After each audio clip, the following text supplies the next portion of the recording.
नमस्कार मित्रों, मैं हूं डॉक्टर हरिनिवास।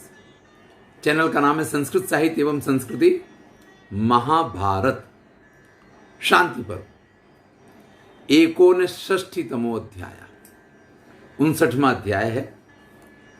ब्रह्मा जी के नीति शास्त्र का वर्णन है, वो प्रथु चरित्र है इस अध्याय में। युधिष्ठिर प्रातःकाल हुआ, फिर से पितामह भीष्म के पास पहुंच गए हैं।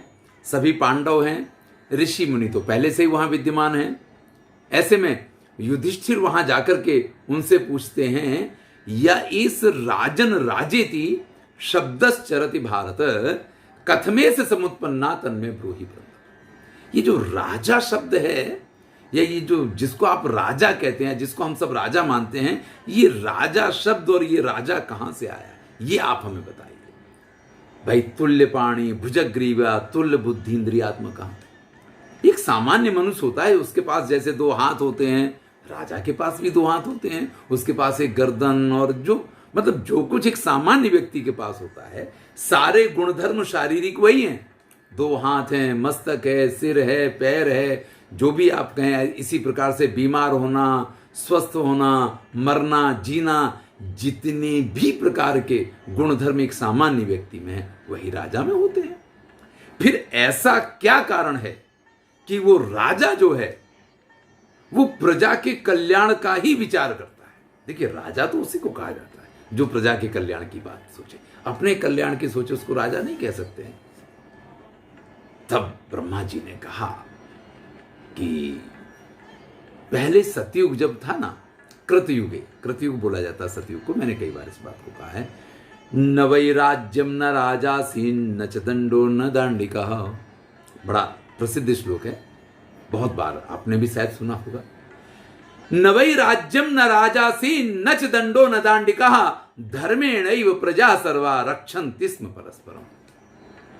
ये समय ऐसा था, न तो कोई राजा था, न कोई राज्य था, न किसी प्रकार की दंड की कोई व्यवस्था थी, और न कोई दंड देने वाला था। सभी लोग सिर्फ और सिर्फ अपने अपने कर्तव्य के पालन में लगे रहते थे। और जब अपने अपने कर्तव्य का आप निर्वाह करेंगे ना, तो किसी का बुरा होने का तो प्रश्न ही नहीं है। जब हम याज्ञवल्क्य की स्मृति उठा के देखते हैं तो वो कहते हैं, यहां भी हमने पहले इस बात को कहा था कि भाई व्यक्ति का स्वभाव जो है ना, वो धार्मिक नहीं है। व्यक्ति बेसिकली, जैसे कहते हैं ना कि कपड़े के अंदर सब एक ही जैसे होते हैं, वो वाली बात है कि हर व्यक्ति के नेचर में जो है वो धर्म नहीं है। वो दंड के भय से धर्म का पालन करता है। तो फिर धीरे धीरे वही बातें आने लग गई कि व्यक्ति के मन में कामना जागृत हुई तो उसकी वजह से राग जागृत हुआ, फिर द्वेष जागृत हुआ, और ये सारी चीजें जैसे ही जागृत होनी शुरू हुई, फिर क्या है, अगम्या गमनम चैव वाच्या वाच्यम तथैव च भक्ष्या भक्ष्यम च राजेंद्र दोषा दोषम नात्य। फिर तो लोगों को पता ही नहीं है क्या करना चाहिए, क्या नहीं करना चाहिए, क्या बोलना चाहिए, क्या नहीं बोलना चाहिए, क्या खाना चाहिए, क्या नहीं खाना चाहिए, क्या दोष है, क्या दोष नहीं है। किसी चीज का ज्ञान ही व्यक्ति को नहीं रह गया। क्योंकि जब व्यक्ति राग के अधीन होता है, यहां रक्ताश्च नाभ्य जानन्त कहा है। रक्ताश का अर्थ होता है जो व्यक्ति आसक्त होता है। अब आपके मन में कामना है और काम की आसक्ति में अगर आप हैं, तो फिर आपको ये सारे विचार करना नहीं आएगा। अब जब लोगों की ये स्थिति हो गई, तो फिर तो क्या है कि प्रजा बड़ी परेशान हो गई। जब तक सब कुछ ठीक से चल रहा है तब तक सब कुछ अच्छा है, लेकिन जब चीजें बिगड़नी शुरू होती हैं, उसने मेरा ऐसा किया तो मैं उसका ऐसा कर दूं, और फिर जो चीजें शुरू होती हैं, फिर वो किसी के बस में नहीं रहती। सब लोग मिलकर ब्रह्मा जी के पास गए, ब्रह्मा जी से बड़ी प्रार्थना की कि महाराज, ये तो कोई व्यवस्था ही नहीं है। जो सब कुछ सुचारू रूप से चल रहा था, अब सब कुछ अव्यवस्थित और अव्यवस्थित होता चला जा रहा है। तब ब्रह्मा जी ने आत्मा देशस्य कालस्य उपायः कृत्यमेव च सहायः कारणम चैव षड्वर्गो नीति जा सकता। इन 6 वर्गों में क्या क्या था? तो आत्मा की बात थी, देश की बात थी, काल की बात थी, उपाय की बात थी, इसके बाद क्या करना चाहिए और क्या क्या उसके सहायक हैं। इन 6 वर्गों को नीति शास्त्र का मुख्य आधार माना जाता है। त्रयी आन्वीक्षिकी चैव वार्ता चा भरतर्षभ दंड नीतिश्च विपुला विद्यास्तत्र दर्शिता। अब इस नीति शास्त्र में उन्होंने तीनों प्रकार के वेद और जो वार्ताएं हैं और जो दंड नीतियां हैं, तरह तरह की जो विद्याएं हैं, उन सब का उन्होंने इसके अंदर समावेश कर दिया। भैया उल्लेख जो किया गया है इसमें क्या क्या था, इसमें मंत्र है, इसमें आप किसी चीज को ये नहीं कह सकते कि ये बाकी रह गया। ब्रह्मा जी ने एक विशाल काय नीति शास्त्र की रचना की, जिसके अंदर लोगों के व्यसन क्या हो सकते हैं, उन व्यसनों से छूटने के उपाय क्या हो सकते हैं, लोगों की आदि व्याधि रोग क्या हो सकती हैं। द्वासप्तति विधा चैव शरीरस्य प्रतिक्रिया, शरीर की जो द्वासप्तति, द्वि और 70 यानी 72 प्रकार की शारीरिक जो चिकित्साएं हैं, किस देश में, किस काल में, किस समय, किसके अनुसार क्या होना चाहिए, यानी कुछ भी बाकी नहीं था। देशों का वर्णन, जातियों का वर्णन, कुलों का वर्णन, धर्म का वर्णन, बीमारियों का वर्णन, उनके इलाज का वर्णन, धर्म का वर्णन, अर्थ का वर्णन, काम, मोक्ष, मूल कर्म, माया योग, जो दोष हैं, जो गुण हैं, अरे कुछ भी बाकी नहीं रहा। क्योंकि इसमें विधान इस प्रकार के थे कि व्यक्ति को ऐसा करना होगा, अगर ऐसा नहीं करेगा तो उसको ये दंड दिया जाएगा। इसलिए इस नीति शास्त्र का नाम पड़ा दंड नीति। दंडेन नीयते चेदम दंडम नयति वा पुनः। दंड नीति रीतिख्याता त्रिलोकान अभिवर्तते। यानी इस समस्त संसार को सुचारू रूप से चलाने के लिए जिसमें दंड के विधान किए गए थे, और दंड से ही जिन विधानों का पालन करवाया जाता है, इसलिए इसको तीनों लोकों में दंड नीति नाम मिला। इस शास्त्र को सबसे पहले ब्रह्मा जी के पास से शंकर भगवान ने प्राप्त किया, जो विशालाक्ष हैं। उन विशालाक्ष शंकर भगवान से इंद्र को यह शास्त्र प्राप्त हुआ। अब लोगों के ऊपर कृपा करने के लिए शंकर भगवान ने इसको 10,000 अध्याय वाला बनाया था। फिर इंद्र ने इसको संक्षिप्त किया और 5,000 अध्याय वाला बनाया। चूंकि ये शिव के पास से प्राप्त हुआ, इसको वैशालाक्ष भी कहते हैं। फिर बृहस्पति ने इस 5,000 वाले नीति शास्त्र को 3,000 अध्यायों में संक्षिप्त किया, और फिर नंबर आया शुक्राचार्य का, उन्होंने 1,000 अध्याय वाला ये नीति शास्त्र बना दिया। अब नीतियां तो निर्धारित हो गई, लेकिन उनका इंप्लीमेंट कैसे हो, भाई लोगों के ऊपर उनको लागू कैसे किया जाए। तो भगवान विष्णु ने लोगों के ऊपर कृपा करने की इच्छा से अपने तेज से विराज नाम के एक पुत्र को जन्म दिया। यह उसकी रचना की, जन्म तो दिया नहीं कहा जा सकता है, क्योंकि जन्म एक अलग प्रक्रिया है। तो विराजसम सोसृजन मानसम सुतम, विराज नाम के उन्होंने एक मानस पुत्र की रचना की। आप अगर पुरुष सूक्त पढ़ते हैं, ततो विराड जायत विराजो अधिपूरुखा, इस प्रकार का उल्लेख पाया जाता। तो एक विराज नाम के पुत्र का सृजन किया। कीर्तिमान तत्सुता, कीर्तिमान नाम का पुत्र हुआ, लेकिन जो विराज थे वो भी राजा बनने को तैयार नहीं। यानी दंड नीति हम मानेंगे सही, लेकिन लोगों के पास हम इसका अमल करवा पाए, ये हमारे बस का काम। तो उन्होंने इस काम को नहीं किया। उनके पुत्र कीर्तिमान हुए। कीर्तिमान को उनके पिता ने कहा या उनके दादा ने कहा कि भाई आपको ये काम करना है। कीर्तिमान कहते कि ये तो हमारा काम नहीं है, हमें तो अपने सन्यास धर्म में ही रस है। यहां सन्यासी का अर्थ ये नहीं है कि आप मुड़ मुड़ाए भय सन्यासी, यानी हमें इन सब चीजों में रस नहीं है कि लोगों के पास हमें क्या करवाना है। वो भी राजा बनने को तैयार नहीं हुए। तब उनके यहां करदम नाम के जो उनके पुत्र थे ना, ये करदम प्रजापति के नाम से जाने गए। भागवत में, पुराणों में सभी जगह इनकी कथा पाई जाती है। इन करदम को उन सभी विद्याओं का ज्ञान था। इन्होंने बड़ी कठिन तपस्या की और इनके यहां अनंग नाम का पुत्र हुआ। ये बड़ा ही विद्वान, तेजस्वी, दंड नीति विद्या में निपुण। और फिर उसने ये कहा कि ठीक है, मैं इस दंड नीति को लोगों के ऊपर लागू करूंगा। इन अनंग के यहां अतिबल का जन्म हुआ, यानी यहां से एक राजा की प्राथमिक प्रक्रिया शुरू कि वो लोगों के ऊपर शासन करे, उनको बताए कि आपको ये ऐसे करना है, नहीं करोगे तो आपको दंड मिलेगा। लेकिन ये जो अतिबल हुआ वो नीति का जानने वाला तो था, लेकिन अपने पिता के पास से वो राज्य और वैभव प्राप्त करके उसका तो दिमाग ही खराब हो गया। देखिए जो राजाओं के साथ होता है।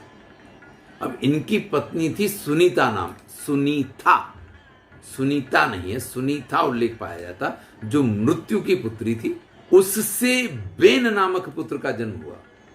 अब भाई मृत्यु की पुत्री सुनीता और गलत मार्ग पे चला हुआ राजकुमार, इन दोनों से जिस पुत्र का जन्म हुआ वो बेन तो भयंकर अत्याचारी, अनाचारी। देखिए यही सबसे बड़ी बात होती है।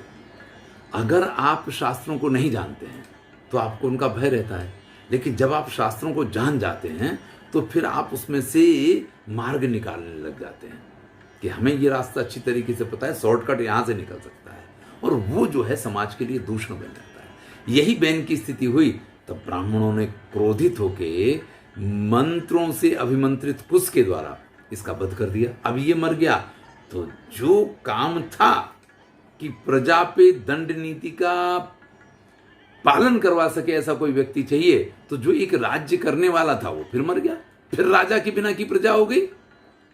तब बताया गया तो उनके शरीर का मंथन किया गया। जब जंघा का मंथन किया गया तो उसमें से एक नाटा सा छोटा सा ह्रस्वांग, जिसके शरीर के अंग छोटे, कुछ टेढ़े मेढ़े भी, कभी भी जिसके अंग छोटे हैं वो थोड़ा सा विचित्र भी होता है, काला सा, काले काले बाल और ऐसा रंग वगैरह। तो ब्राह्मणों ने देखा और उससे कहा निषद निषद, बैठो बैठो बैठो। तो ये कहते हैं कि वो निषादों के पूर्वज हुए और उनसे पूरी ये जो निषाद जाति है या जो भी इस प्रकार की पूरी प्रजातियां हैं, म्लेच्छ वगैरह हैं, ये उनके वंशज रहे। फिर से उन्हीं बैन के जब दक्षिण पाणिम मनमथु, दक्षिण भुजा का मंथन किया गया तो उसमें से एक दिव्य कवच पहने हुए, जिसके हाथ में धनुष है और एक हाथ में बाण है, वेदांगों का जो निष्णात है, धनुर्वेद का जो निष्णात है, ऐसा एक दिव्य आकृति ने जन्म लिया। और आप जानते हैं कि इनका नाम पृथु हुआ। ये भगवान के 24 अवतारों में से एक अवतार माने जाते हैं। कुछ भी दंड शास्त्र, नीति शास्त्र, कुछ भी ऐसा नहीं था जो इनको नहीं मालूम था। फिर भी इन्होंने ब्राह्मणों से पूछा कि महाराज हमें आज्ञा दीजिए कि हम क्या करें। तब सबने कहा कि भाई धर्म का आचरण इस संसार में हो, सब लोग धर्म का पालन करें, इस प्रकार से आपको प्रयत्न करने चाहिए। महाराज पृथु ने सभी ब्राह्मणों की आज्ञा को सिरोधार्य किया। उन्होंने कहा कि ब्राह्मणों को कभी मैं दंड नहीं दूंगा।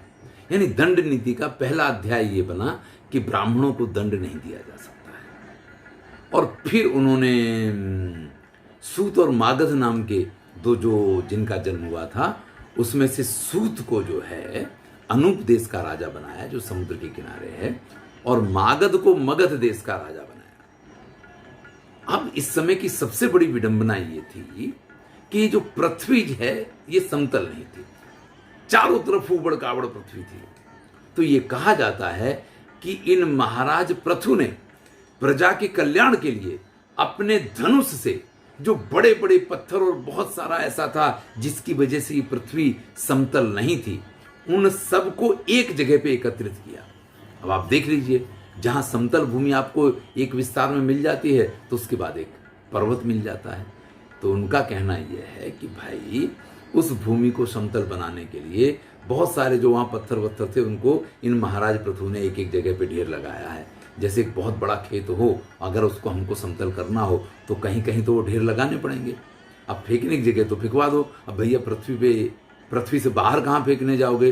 तो महाराज पृथु ने जहां इनको एकत्रित किया, ऊंचा पहाड़ जैसा बनाते चले गए, वहां ये पहाड़ हो गए और जो भूमि वो समतल बना पाए वो आज भी आपको समतल भूमि के रूप में मिलती है।